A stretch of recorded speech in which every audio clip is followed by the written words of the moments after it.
What changes could you tolerate a film studio making to your favorite childhood film if it received a remake decades later? Disney fans flocked to online forums and social media when they learned about the live-action remake of Lilo and Stitch. While many of us were excited to see our favorite duo return to the big screen, others worried about how the story may have aged after 20 years, and if modern adaptations would change the very essence of what made Lilo and Stitch's story so beloved in the first place. Now that the remake has premiered in theaters, fans have had the chance to review the retelling. From the altered storyline to the actors' performances, and reviews have been a mixed bag. In today's video, I'll discuss the highs and the lows of the modern Lilo and Stitch, with 5 good things from the film and 5 bad changes that have left fans shaking their heads as they leave the theater. The good. Number 1. A modernized story. One of the more significant changes made to live-action Lilo and Stitch was the decision to modernize the story. The animated film was released in 2002 before the world spent so much time online or used smartphones to communicate. The 2002 film also reflected its time, and Lilo seemed like an average child growing up in the early 2000s, who spent much of her time outdoors. The live-action version made subtle changes to the story to show that Lilo and Nani now live closer to 2025. These minuscule changes occur in the character designs, scene settings, and props, for example. Nani dresses like someone in their early 20s. At the same time, Pleakley identifies himself as an expert in human fashion, adorning outfits that I might expect to see someone from 2025 wear. Characters also use smartphones and drive modern cars.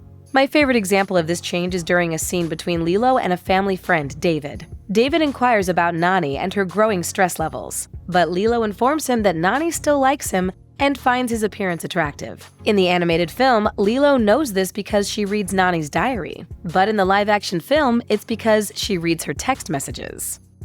Number 2. Relatable new characters.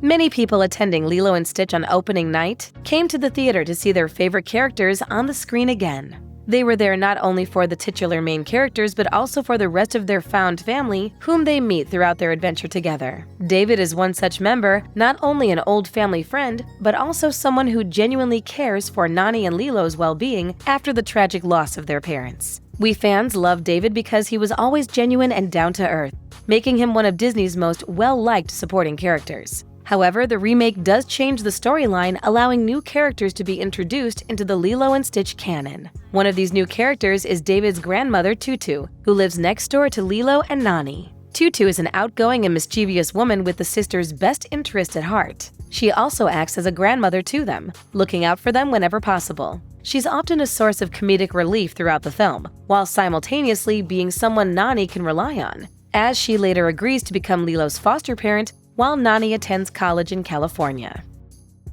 Number 3. An engaging storyline.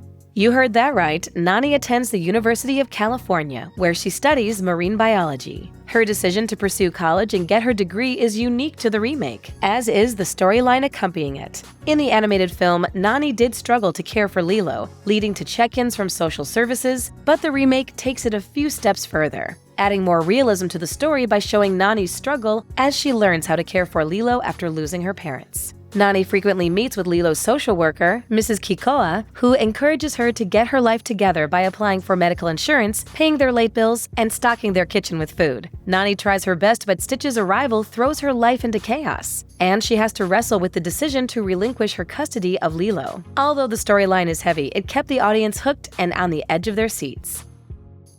Number 4. Character development. Some fans weren't thrilled that Nani chose to relinquish her guardianship of Lilo, believing the animated Nani from their childhood would never do the same. Still, the original film didn't delve into childcare and social services the way the remake does. I enjoyed the realism they brought to the table because this additional storyline allowed Nani's character to share the spotlight with Lilo and Stitch, giving her character development she lacked in the past. It was difficult for Nani to relinquish her custodial rights, and she grappled with the decision for the entire film. Not to mention, she recently lost her parents in a tragic accident, and barely had time to grieve before stepping into the role of a mother for Lilo. Number 5. Nods to the original film. Although the story was changed, most of the remake remained faithful to the source material. It focused heavily on Lilo and Stitch, including their various misadventures around their island home. Several scenes were direct references and nods to the original animation, which created an overall nostalgic and bittersweet energy among the audience when fans attended the premiere in theaters. Some of my favorite references included the tourist dropping his ice cream, Lilo making a drawing to show Stitch's bad behavior, Lilo feeding Pudge a sandwich, and Pleakley's rotating outfits. The bad.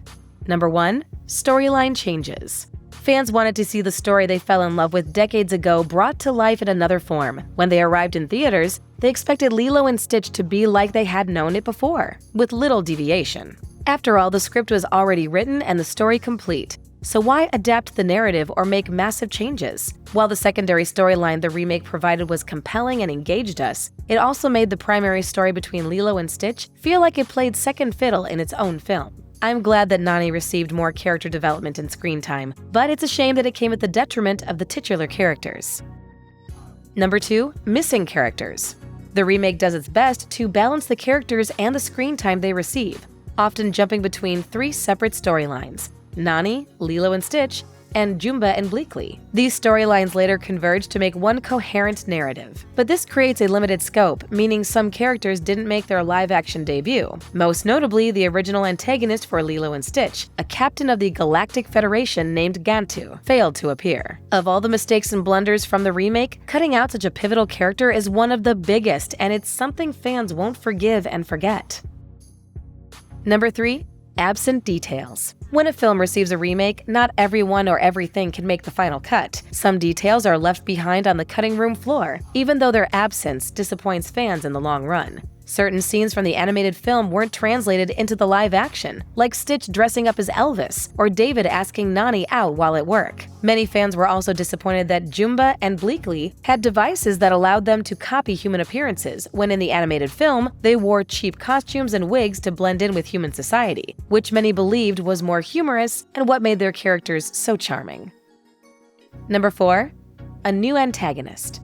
A new human disguise isn't the only change Jumba received in the remake. While still a brilliant scientist responsible for creating Experiment 626 and other biological mutations, Jumba became a protagonist in the Lilo and Stitch franchise by the end of the animated film, becoming part of the Pelicai's found family, as he lives with them alongside Pleakley, helping to keep an eye on Stitch and later helping him when other experiments arrive on the island. However, the remake repurposes his character entirely, making him a crazed scientist determined to destroy societies with his creation at his side. By the film's end, the Grand Councilwoman has no choice but to arrest and apprehend Jumba, imprisoning him with the Galactic Federation. Many fans were saddened to see Jumba excluded from Stitch's Ohana and reduced to the franchise's villain, especially when they knew him to be a protagonist in the past. Number 5. The altered ending. The Grand Councilwoman's arrival on Earth to apprehend Jumba leads to the altered ending, which varies significantly from the original Lilo and Stitch. She still tries to arrest Stitch and decides to exile him to Earth when she discovers he's made a family with Lilo and Nani. But the issues regarding Nani and Lilo's custody still needs to be resolved. Nani had decided to relinquish her custodial rights the night before after an accident nearly caused Lilo to drown, and Nani couldn't pay her medical bills. However, Tutu offers to become Lilo's foster parent so that Nani can attend her dream school and get her degree in marine biology. The film ends on the note that Lilo and Nani will live separately for some time, and that Lilo formally enters the foster care system, which has become a source of debate and criticism among fans.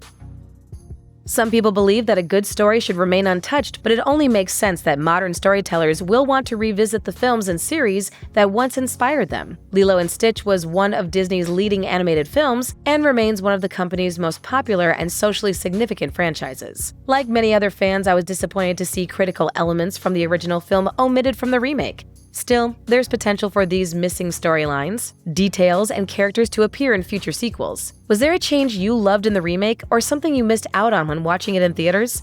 Feel free to give us your honest review of Lilo and Stitch in the comments below. Thanks for watching. If you enjoyed this video, hit that like button, subscribe to our channel, and turn on notifications to stay updated on our uploads.